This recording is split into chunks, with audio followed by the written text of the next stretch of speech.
ಆತ್ಮೀಯರೇ, MS ಚಾನಲ್ಗೆ ಸುಸ್ವಾಗತ. MS ಚಾನಲನ್ನು ಸಬ್ಸ್ಕ್ರೈಬ್ ಮಾಡಿಕೊಳ್ಳಿ ಹಾಗೂ ಕೆಳಗೆ ಕಾಣುವ ಬೆಲ್ ಐಕನನ್ನು ಒತ್ತಿ ಎಲ್ಲ ವಿಡಿಯೋಗಳನ್ನು ನೋಡಿ ಆನಂದಿಸಿ. ಎಲ್ಲರಿಗೂ ಒಳಿತಾಗಲಿ, ಎಲ್ಲರಿಗೂ ಶುಭವಾಗಲಿ.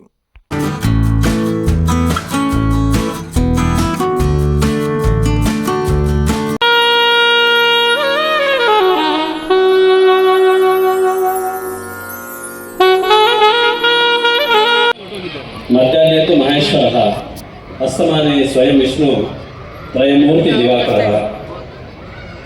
ಈ ಸೂರ್ಯನಿಗೆ ಮೊದಲನೇದಾಗಿ ನಮಸ್ಕರಿಸುತ್ತಾ ವೇದಿಕೆ ಮೇಲಿರುವ ಅತ್ಯಂತ ಗೌರವಾನ್ವಿತ ಗಣ್ಯರಾದ ಕುಶಾಲ್ ಸರ್ ಮತ್ತು ಎಲ್ಲ ವೇದಿಕೆಯಲ್ಲಿರ್ತಕ್ಕ ಅತ್ಯಂತ ಗೌರವಾನ್ವಿತ ಗಣ್ಯರು, ಈ ಬಡಾವಣೆಯ ನಿವಾಸಿಗಳು ಹಾಗೂ ಈ ಕಾರ್ಯಕ್ರಮದ ರೂವಾರಿಗಳು ಎಲ್ಲ ಮೇಲ್ಗಡೆ ಕೂತಿದ್ದಾರೆ.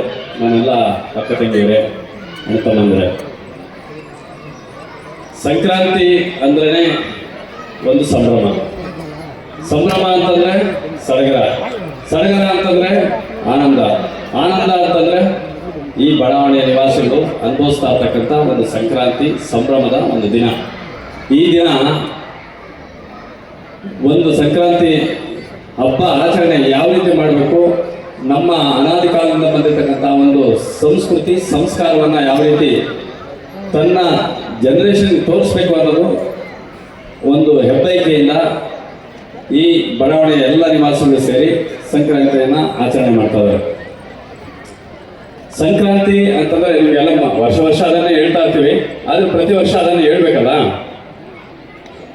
ಕುರುಕ್ಷೇತ್ರ ಯುದ್ಧದಲ್ಲಿ, ಮಹಾಭಾರತದಲ್ಲಿ ಅರ್ಜುನನ ಬಾಣಗಳಿಂದ ಭೀಷ್ಮನಿಗೆ ಘಾಸಿಯಾಗಿ ಅವನು ನೆಲಕ್ಕೆ ಹೋಗಿದಾಗ ತಾನು ಇಚ್ಛಾಮರಣಿ, ನಾನು ತನ್ನ ಇಚ್ಛೆಯಂತೆ ಮರಣ ಹೊಂದಬೇಕು ಅಂತೇಳಿ ಅವರು ಶರ್ಷೆಯ ಮೇಲೆ ಮಲಗಿ ಮಕರ ಸಂಕ್ರಾಂತಿಯ ದಿವಸ ನಾನು ಪ್ರಾಣ ತ್ಯಾಗ ಮಾಡಬೇಕು ಅಂತ ಹೇಳ್ಬಿಟ್ಟು ಅವ್ರು ಮಲಗಿರ್ತಾರೆ. ಆ ದಿವಸದ ಈ ದಿವಸ ಅದೇ ಮಕರ ಸಂಕ್ರಾಂತಿ. ಇನ್ನೊಂದು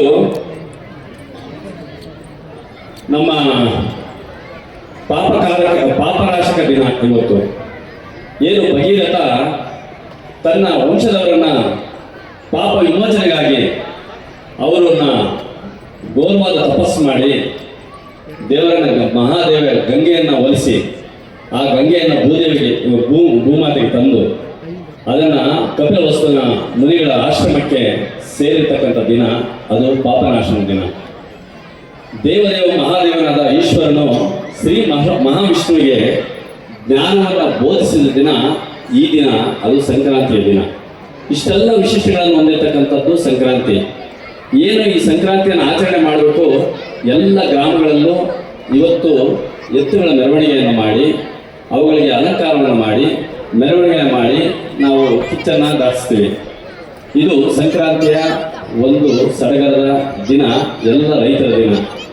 ಮಳೆ ಬೆಳೆ ಚೆನ್ನಾಗಾದರೆ ರೈತ ಸುಭಿಕ್ಷವಾಗಿರ್ತಾನೆ. ದೇಶದ ಬೆನ್ನೆಲುಬು ರೈತ ಅಂತ ಹೇಳ್ತಾರೆ. ಆದರೆ ಇವತ್ತು ಆ ಬೆನ್ನೆಲುಬು ಮುರಿತಕ್ಕಂಥ ಎಷ್ಟೋ ಕಾರ್ಯಕ್ರಮಗಳು ಇದ್ದಾವೆ, ಬೆನ್ನೆಲುಬು ಮುರಿತಕ್ಕಂಥ ಕಾರ್ಯಕ್ರಮಗಳು. ಆದರೆ ಅವನಿಗೆ ಬೆನ್ನಿಗೆ ಇಳಿಕೊಟ್ಟು ನಿಲ್ತಕ್ಕಂಥ ಕೆಲವೊಂದು ಸರ್ಕಾರಗಳು ಇದ್ದಾವೆ.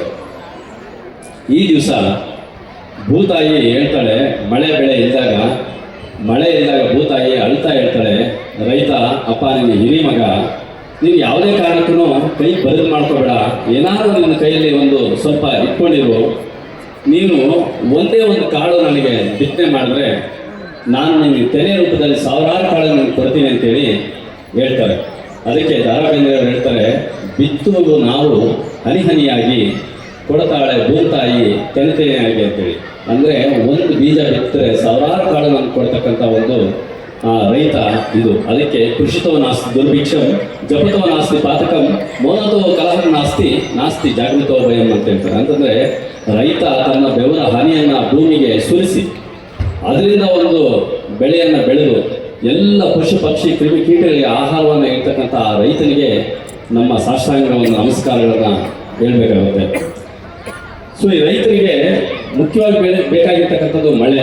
ಜಲಂ ದದಾತಿ ಜನನಂ ಜಲಂ ವಿನಾ ಮರಣಂ ಅಂತ ಹೇಳ್ತಾರೆ. ಅಂತಂದರೆ ಒಂದು ಹನಿ ನೀರು ಇದ್ದರೆ ಜೀವ, ಆ ನೀರೇ ಇಲ್ಲ ಅಂತಂದರೆ ಜೀವನೇ ಇಲ್ಲ ಅಂತೇಳಿ. ಅದಕ್ಕೆ ನೀರನ್ನು ನಾವು ಸಂರಕ್ಷಣೆ ಮಾಡ್ಕೋಬೇಕಾಗಿರೋದು ನಮಗೆ ಭಾಳ ಆದ್ಯ ಕರ್ತವ್ಯ ಆಗುತ್ತೆ. ನಾವೆಲ್ಲ ಇಲ್ಲಿ ಬಡಾವಣೆಯ ನಿವಾಸಿಗಳು ಎಲ್ಲ ನಮ್ಮ ಬೇರುಗಳು ಊರುಗಳಲ್ಲಿದ್ದಾವೆ. ನಾವೆಲ್ಲ ಬಂದು ಇಲ್ಲಿದ್ದೀವಿ. ನಮ್ಮ ಬೇರುಗಳೆಲ್ಲ ಊರುಗಳಲ್ಲೇ ಇದ್ದಾವೆ. ಸೊ ಅವರನ್ನು ನಾವು ಯಾವತ್ತೂ ಮರೀಲೇಬಾರ್ದು. ಅವರು ಅಲ್ಲಿ ಬೆಳೆದು ನಮ್ಗೆ ಅನ್ನ ಹಾಕಿದ್ರೆ ನಾವು ಇಲ್ಲಿವರೆಗೂ ಬಂದಿದ್ದೀವಿ. ಇದೊಂದು ಪ್ರತಿಷ್ಠಿತ ಬಡಾವಣೆ ಅಂತೇಳಿ ಮಾನ್ಯ ಸಚಿವರು ಹೇಳ್ತಾ ಇದ್ದಾರೆ ಬೆಳಗ್ಗೆ. ಹೌದು, ಪ್ರತಿಷ್ಠಿತ ಬಡಾವಣೆ. ಆದರೆ ಇಲ್ಲಿ ಕೆಲವೊಂದು CC ಕ್ಯಾಮರಾಗಳೆಲ್ಲ ಹಾಕಿದ್ದೀವಿ. ತುಂಬ ಚೆನ್ನಾಗಿ ಎಲ್ಲಿ ಯಾರು ಕಳ್ತನ ಮಾಡಿದ್ರೆ ಸಿಕ್ಕೋಗ್ತಾರೆ. ಆದರೆ ಇಲ್ಲಿ ಬಂದಿರತಕ್ಕಂಥದ್ದು, ನಾವು ಆರಿಸಿ ಬಂದಿರತಕ್ಕಂಥದ್ದು, ಬೇರೆ ಬೇರೆ ಊರುಗಳಿಂದ ಬಂದು ಇಲ್ಲಿ ನೆಲೆಸ್ತಾ ಇರ್ತಕ್ಕಂಥದ್ದು ಒಂದೇ ಒಂದು, ಅದು ವಿದ್ಯಾಭ್ಯಾಸಕ್ಕೆ ಮಾತ್ರ. ನಮ್ಮ ಮಕ್ಕಳ ವಿದ್ಯಾಭ್ಯಾಸಕ್ಕಾಗಿ, ನಮ್ಮ ಉದರ ಪೋಷಣೆಗಾಗಿ ನಾವು ಇಲ್ಲಿ ಬಂದಿದ್ದೀವಿ. ಆ ಮಕ್ಕಳ ವಿದ್ಯಾಭ್ಯಾಸ ಯಾವ ರೀತಿ ಆಗ್ತದೆ ಅದನ್ನು ಪೋಷಕರು ಒಳ್ಳೆ ಡಾಕ್ಟರ್ಸು, ಇಂಜಿನಿಯರ್ಸು ಈ ಬಡಾವಣೆಯಲ್ಲಿದ್ದಾರೆ. ಸೊ ಒಳ್ಳೆ ಸಂಸ್ಕಾರವಂತರು ಈ ಬಡಾವಣೆಯಲ್ಲಿದ್ದಾರೆ. ಎಲ್ಲೋ ಅಲ್ಲೊಂದು ಸೊ ಕೆಲವರು ಇದ್ದಾರೆ. ಅವರನ್ನು ನಾವು ಹತೋಟಿಗೆ ತಂದರೆ ಖಂಡಿತ ನಮಗೆ ಒಂದು ಮಾದರಿ ಬಡಾವಣೆ ಆಗಲಿಕ್ಕೆ ಬೇರೆ ಉತ್ಪ್ರೇಕ್ಷೆ ಏನಲ್ಲ. ಇದೊಂದು ಬಡಾವಣೆ. ನಾನು ಎಲ್ಲಿ ತಾಲೂಕುಗಳಲ್ಲಿ ಕೆಲಸ ಮಾಡ್ತಾ ಇರಬೇಕಾದ್ರೆ ಪ್ರತಿ ತಾಲೂಕಿಗೆ ಹೇಳಿದ್ದೀನಿ, ಸ್ವಚ್ಛತೆಗೆ ಒಂದು ಧ್ಯೇಯವನ್ನು ಇಟ್ಕೊಂಡಿರ್ತಕ್ಕಂಥ ಒಂದು ಬಡಾವಣೆ, ಸ್ವಚ್ಛತೆಯ ಸೇವೆ ಅಂತ ಇಟ್ಕೊಂಡಿರ್ತಕ್ಕಂಥ ಒಂದು ಬಡಾವಣೆ. ಪ್ರತಿ ತಿಂಗಳು ಮೊದಲನೇ ಭಾನುವಾರ, ಸೊ ನಾನು ಕೆಲವೊಂದ್ಸಲಿ ಭಾಗವಹಿಸಿದ್ದೆ, ಆದರೆ ಇತ್ತೀಚೆಗೆ ಭಾಗವಹಿಸೋಕ್ಕಾಗ್ತಾ ಇಲ್ಲ. ಆದರೆ ಪ್ರತಿ ಒಂದು ತಿಂಗಳ ಮೊದಲನೇ ಭಾನುವಾರ ಎಲ್ಲ ಸ್ವಚ್ಛತೆಗೆ ಮಾಡ್ತಾ ಇರ್ತಾರೆ. ಇದೊಂದು ಮಾದರಿ ಬಡಾವಣೆಯೂ ಹೌದು. ಸೊ ಇದು ಪ್ರತಿ ನಮ್ಮ ಇಲ್ಲಿ ನಮ್ಮ ಕುಶಾಲ್ ಸರ್ ಹೇಳ್ದಂಗೆ ಒಂದು ಹೆಲ್ಮೆಟ್ ಧರಿಸಿ ಬಡಾವಣೆಗೆ ಬರಬೇಕು ಅಂತೇಳಿ ಒಂದು ಖಂಡಿತ ನೀವು ಮನಸ್ಸು ಮಾಡಿದ್ರೆ, ನಮ್ಮ ಕೃಷ್ಣಾರೆಡ್ಡಿ ಅವರು ಇವರೆಲ್ಲ ಮನಸ್ಸು ಮಾಡಿದ್ರೆ 100% ಇದನ್ನು ಮಾಡ್ಬೋದು. ಇದೊಂದು ಮಾದರಿ ಬಡಾವಣೆಯಾಗಿ ಎಲ್ಲ ನಮ್ಮ ದೇಶಕ್ಕೆ ಒಂದು ಸಂದೇಶವನ್ನು ಸಾರ್ಬೋದು. ಎಲ್ಲೋ ಒಂದು ಕಡೆ ಕೇಳಿದ್ದದು, ಒಂದು ಗುಲಾಬಿ ಗ್ಯಾಂಗ್ ಅಂತಿದೆ. ಗುಲಾಬಿ ಗ್ಯಾಂಗ್ ಅಂತಂದರೆ ಅವರು ಯಾರು ಕುಡಿದು ಊರೊಳಗೆ ಬರ್ತಾರೋ ಆ ಹೆಣ್ಮಕ್ಳೆಲ್ಲ ಒಂದು ಗುಲಾಬಿ ಗ್ಯಾಂಗ್ ಅಂತ ಕಟ್ಕೊಂಡು ಆ ಗಂಡು ಮಕ್ಕಳನ್ನ ಹೊಡೆದು ಬಿಸಾಕ್ತಾರೆ. ಯಾರು ಕುಡಿದು ಒಳಗಡೆ ಬರೋಂಗಿಲ್ಲ. ಆ ರೀತಿ ಮಾಡಿದ್ರು ಇಲ್ಲಿ ಏನು ತಪ್ಪೇನಿಲ್ಲ, ಅದನ್ನು ಮಾಡ್ಬೋದು. ಗುಲಾಬಿ ಗ್ಯಾಂಗ್ ಒಂದು ಕಟ್ಕೊಂಡು ಸೊ ಒಂದು ಮಾಡ್ಬೋದು. ಸೊ ಇದು ಅದಕ್ಕೆ ನಮಗೆ ರೈತರನ್ನು ಉಳಿಬೇಕು ಅಂತಂದರೆ ನೀರನ್ನು ನಾವು ಸಂರಕ್ಷಣೆ ಮಾಡ್ಕೋಬೇಕು. ಇವತ್ತಿಗೆ ನೀರನ್ನು ಸಂರಕ್ಷಣೆ ಮಾಡೋಂಥ ಕೆರೆಗಳು ನಶಿಸಿ ಹೋಗ್ತಾ ಇದ್ದಾವೆ. ಅದಕ್ಕೆ ಬರ್ತಕ್ಕಂಥ ನೀರು ನಮಗೆ ಸರಿಯಾಗಿ ನೀರು ಸಂರಕ್ಷಣೆ ಆಗ್ತಾ ಇಲ್ಲ. ಆ ರಾಜಕಾಲುವೆಗಳನ್ನು ನಾವೇ ಒತ್ತುವರಿ ಮಾಡ್ಕೊಳ್ತಾ ಇದ್ದೀವಿ, ಕೆರೆಗಳನ್ನು ಒತ್ತುವರಿ ಮಾಡ್ಕೊಳ್ತಾ ಇದ್ದೀವಿ, ಕೆರೆಗೆ ನೀರು ಬರದಂಗೆ ಮಾಡ್ತಾ ಇದ್ದೀವಿ. ಆ ನೀರಿಲ್ಲ ಅಂತಂದರೆ ಕುಡಿಯೋಕ್ಕೆ ನೀರೇ ಇರೋದಿಲ್ಲ.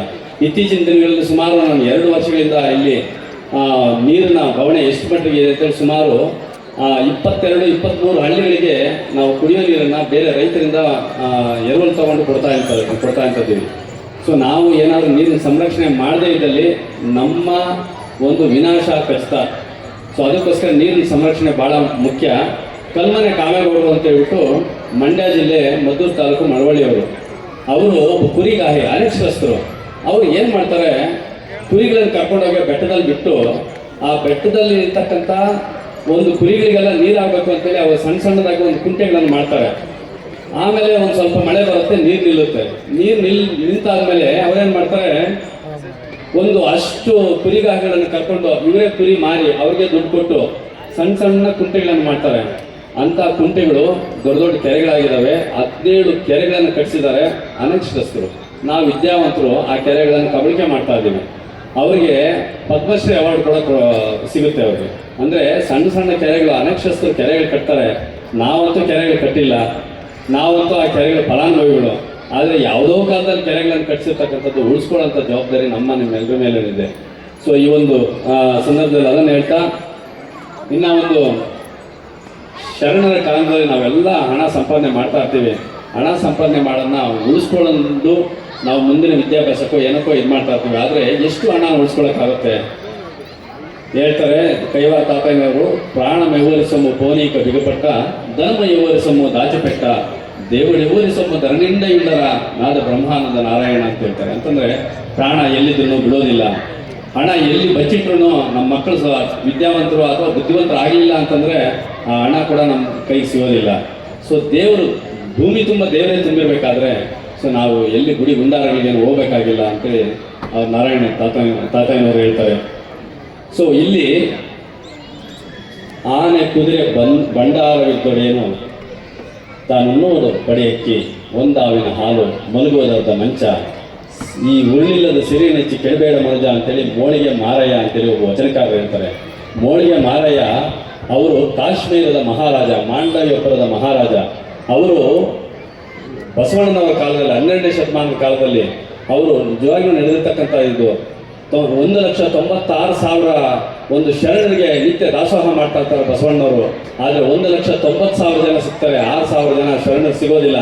ಅದಕ್ಕೆ ಚನ್ನಬಸವಣ್ಣ ಹೇಳ್ತಾರೆ, ಕಾಶ್ಮೀರದಲ್ಲಿ ಮಹಾರಾಜರು ಅಲ್ಲಿ ಅವರು ಶರಣರಿದ್ದಾರೆ, ಅವರನ್ನು ಕರ್ಕೊಂಡ್ಬಂದ್ರೆ ಚೆನ್ನಾಗಿರುತ್ತೆ ಅಂತೇಳಿ. ನಮ್ಮ ಕರ್ನಾಟಕದಲ್ಲಿ ಸಿಗ್ತಾ ಇರ್ತಕ್ಕಂಥ ಮಸಾಲೆ ಪದಾರ್ಥಗಳು ಏನು ದ್ರಾಕ್ಷಿ, ಗೋಡಂಬಿ, ನಮ್ಮ ಏಲಕ್ಕಿ, ಇವೆಲ್ಲ ಕಾಳುಮೆಣಸು, ಇವೆಲ್ಲ ಏನೇನು ಸಿಗ್ತಾ ಇದಾವೆ, ಚಕ್ಕೆ, ಲವಂಗ ಎಲ್ಲನೂ ಅವನ್ನೆಲ್ಲ ತಗೊಂಡು ಕಾಶ್ಮೀರಕ್ಕೆ ಹೋಗ್ತಾರೆ ಬಸವಣ್ಣವರು. ಅಲ್ಲಿಗೆ ಹೋಗಿ ವಿಧವಾದ ಅಡುಗೆಗಳನ್ನು ಮಾಡಿ ಅವ್ರಿಗೆಲ್ಲ ಬಡಿಸಿ ಅವರನ್ನು ತನ್ನಂತಕ್ಕೆ ಹೊಲಿಸ್ಕೊಂಡು ಅಲ್ಲಿಂದ ವಾಪಸ್ ಕರ್ಕೊಂಡು ಬಂದ್ಬಿಡ್ತಾರೆ ಅವರನ್ನು. ಅಂದರೆ ಕದ್ದು ತರ್ತಾರೆ.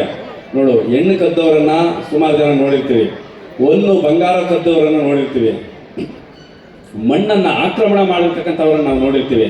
ಆದರೆ ಶರಣರನ್ನು ಕದ್ಕೊಂಬರ್ತಕ್ಕಂಥವರು ಒಬ್ಬೇ ಇಬ್ಬರು, ಅದು ಬಸವಣ್ಣವರು. ಅವರು ಕದ್ಕೊಂಬಂದಾದ್ಮೇಲೆ ಅಲ್ಲಿ ಇರ್ತಕ್ಕಂಥ ಮಾಂಡವ್ಯಪುರದ ಮಹಾರಾಜ ಹೇಳ್ತಾರೆ, ಆ ಬಸವಣ್ಣ ಯಾರಿದಾನ ಅವನನ್ನು ತಲೆ ಕಡಿದು ತಗೊಂಬನ್ನಿ ಅಂತ ಹೇಳ್ಬಿಟ್ಟು ಚೂರಿ ಚಿಕ್ಕಣ್ಣ ಅಂತೇಳಿ ಅವ್ರಿಗೆ ಹೇಳ್ತಾರೆ. ಆ ಚೂರಿ ಚಿಕ್ಕಣ್ಣ ಇಲ್ಲಿ ಕಲ್ಯಾಣಕ್ಕೆ, ಬಸವ ಕಲ್ಯಾಣಕ್ಕೆ ಬಂದಾಗ ಆ ಬಸವಣ್ಣವರು ಮಾಡ್ತಾ ಇರ್ತಕ್ಕಂಥ ಒಂದು ಕಾಯಕವೇ ಕೈಲಾಸ ಅಂತೇಳಿ ತಾನು ದುಡಿದಿರ್ತಕ್ಕಂಥ ಎಲ್ಲ ಜಾತಿ ಜನಾಂಗದವರು ಏನೇನು ದುಡಿತಾರೋ ಅದನ್ನೆಲ್ಲ ಒಂದು ನಿತ್ಯ ಶುದ್ಧ ಜಂಗಮ ಕಾಯಕವನ್ನು ಮಾಡ್ತಕ್ಕಂಥ ಒಂದು ಕೆಲಸವನ್ನು ನೋಡಿ ಆ ಚೂರಿ ಚಿಕ್ಕಣ್ಣನ ಕೂಡ ಬದಲಾಗಿ ಅವರು ಕೂಡ ಅಲ್ಲೇ ಶರಣರಾಗಿ ಬದಲಾಗ್ತಾರೆ. ಆದರೆ ಬೋಂತಾದೇವಿ ಅಂತೇಳಿ ಮಹಾರಾಜರ ಒಂದು ತಂಗಿ ಏನು ಮಾಡ್ತಾಳೆ, ಅವಳು ಕತ್ತಿ ಹಿಡ್ಕೊಂಡು ಇವನ್ನ ಸಾಯಿಸ್ಬೇಕು ಅಂತೇಳಿ, ಇವನನ್ನ ಸಾಯಿಸ್ಬೇಕು ಅಂತೇಳಿ ಬರ್ತಾಳೆ. ಅವಳು ಕೂಡ ಇಲ್ಲೆಲ್ಲ ನೋಡಿ, ಕಲ್ಯಾಣದಲ್ಲಿ ನೋಡಿ, ಬಸವಣ್ಣವರ ಕಾಯಕಗಳನ್ನು ನೋಡಿ ಅವಳು ಮತ್ತೆ ಅಣ್ಣನಿಗೋಗಿ ಹೇಳ್ತಾಳೆ, ಅಣ್ಣ ನನಗೆ ನೀವು ಸ್ವಂತ ದುಡಿದು ನಿಮ್ಗೆ ಏನು ಬೇಕು ಹೇಳಮ್ಮ, ನಾನು ರಾಜ್ಯನೇ ಕೊಡ್ತೀನಿ, ಬಂಗಾರ ವಜ್ರ ವೈಡೂರ್ಯನ್ನೆಲ್ಲ ಕೊಡ್ತೀನಿ, ನನ್ನ ಸಿಂಹಾಸನವನ್ನೇ ಕೊಡ್ತೀನಿ ಅಂತ ಕೇಳಿದಾಗ ಅವ್ರು ಕೇಳೋದು ಒಂದೇ ನನಗೆ ನೀವು ದುಡಿದಿರ್ತಕ್ಕಂಥ, ನಿಮ್ಮ ಬೆವರಹಾನಿ ದುಡಿದಿರ್ತಕ್ಕಂಥ ಒಂದೇ ಒಂದು ಹಣಕಾಸು ಬೇಕಣ್ಣ, ನನಗೆ ಬೇರೆ ಏನು ಬೇಡ ಅಂತ ಇರ್ತಾರೆ. ಅದಕ್ಕೆ ಅಂಥ ಪುಣ್ಯಾತ್ಮ ಯಾರಿದ್ದಾರೆ ಅಂತೇಳಿ ಸೀದಾ ಬಸವ ಕಲ್ಯಾಣಕ್ಕೆ ಬರ್ತಾರೆ. ಬಸವ ಕಲ್ಯಾಣಕ್ಕೆ ಬಂದು ಇಲ್ಲಿ ಅಂಥ ಮಹಾರಾಜನು ಬಂದು ಇಲ್ಲಿ ಮೋಳಿಗೆ ಅಂತಂದರೆ ಕಟ್ಟಿಗೆಯನ್ನು, ಒಣದ ಕಟ್ಟಿಗೆಗಳನ್ನು ಮಾರಿ ಇಲ್ಲೇ ಜೀವನ ಮಾಡ್ತಾರೆ. ಆ ಕಲ್ಯಾಣಕ್ಕೆ ಒಂದು ಅರ್ಥ ಬರುತ್ತೆ. ಅದಕ್ಕೆ ಆನೆ, ಕುದುರೆ, ಭಂಡಾರವಿದ್ದೊಡೇನು ತಾನು ಉಣ್ಣುವುದು ಪಡಿಯಕ್ಕೆ, ಒಂದೇ ಒಂದು ಹಿಡಿ ಅಕ್ಕಿ ಅಷ್ಟೇ ಥರ ನಾವು ತಿನ್ನೋದು. ಒಂದು ಹಾವಿನ ಹಾಲು 100 ಹಸುಗಳಿದ್ರೆ ಏನು, ನಾವು ಒಂದು ಹಸುವಿನ ಹಾಲು ಅಷ್ಟು ಒಂದು ಅರ್ಧ ಲೀಟ್ರು 1/4 ಲೀಟ್ರು ಕುಡಿತೀವಿ. ಸೊ 100 ಹಸುವಿನ ಹಾಲು ನಾವು ಕುಡಿಯೋಕ್ಕಾಗಲ್ಲ. ಮಲಗುವುದು ಅರ್ಧ ಮಂಚ, ದೊಡ್ಡ ದೊಡ್ಡ ಮನೆಗಳು ಕಟ್ಕೊಂಡಿರೋದು ಮಲಗೋದು ಅರ್ಧ ಮಂಚನೇ, ಪೂರ್ತಿ ಮಂಚ ಅಂತ ಮಲಗೋಕ್ಕೆ ಆಗೋದೇ ಇಲ್ಲ. ಅದಕ್ಕೆ ಈ ಉಳ್ಳಿಲ್ಲದ ಸಿರಿಯ ನೆಚ್ಚಿ ಕೈಬೇಡ ಮನುಜ ಅಂತ ಹೇಳ್ತಾರೆ. ಅದಕ್ಕೆ ನಾವು ನಡೀತಕ್ಕಂಥ ಮಾತು, ನಾವು ನುಡಿತಕ್ಕಂಥ ಮಾತು, ನಾವು ನಡೆ ಶುದ್ಧವಾಗಿದ್ದರೆ ನಮಗೆಲ್ಲ ಒಳ್ಳೆಯದಾಗ್ತದೆ. ಈ ಸಂಕ್ರಾಂತಿ ಹಬ್ಬದ ನಿಮ್ಮ ಸಡಗರಕ್ಕಿಂತ ಮಕ್ಕಳ ಸಡಗರ ಜಾಸ್ತಿ ಇದೆ ಇಲ್ಲಿ. ಸೊ ಈ ಒಂದು ಬಡಾವಣೆಯಲ್ಲಿ ಎಲ್ಲ ಮುಖಂಡರು ಸೇರಿ, ಎಲ್ಲ ಒಂದು ಪದಾಧಿಕಾರಿಗಳು ಸೇರಿ, ರಾಜೀವ್ ನಗರ ವೆಲ್ಫೇರ್ ಅಸೋಸಿಯೇಷನ್ ಅವರು ಎಲ್ಲ ಒಂದು ವಿಜೃಂಭಣೆಯಿಂದ ಈ 3-4 ದಿವಸಗಳ ಕಾಲ ಇದು ಲೈಟ್ ಅಲಂಕಾರ ಎಲ್ಲ ಕಡೆ ನನಗೆ ಕೇಳ್ತಾರೆ, ಎಲ್ಲೋದನ್ನು ಎಷ್ಟು ಚೆನ್ನಾಗಿ ಮಾಡ್ತಾರೆ ನಿಮ್ಮ ಇದರಲ್ಲಿ ಅಂತೇಳಿ. ಯಾವುದೇ ಒಂದು ಕರ್ನಾಟಕದ ಇತಿಹಾಸದಲ್ಲಿ ಯಾವುದೇ ಒಂದು ನಗರದಲ್ಲಿ ಈ ರೀತಿ ಒಂದು ಸಂಕ್ರಾಂತಿಯನ್ನು ಮಾಡಿರ್ತಕ್ಕಂಥದ್ದು ಎಲ್ಲೂ ಕೇಳೂ ಇಲ್ಲ, ಎಲ್ಲೂ ನೋಡೂ ಇಲ್ಲ. ಸೊ ಅಂಥ ಒಂದು ಮಕ್ಕಳಿಗೆ ಈ ಸಂಸ್ಕೃತಿ ಸಂಸ್ಕಾರವನ್ನು ಕಲಿಸ್ಬೇಕು.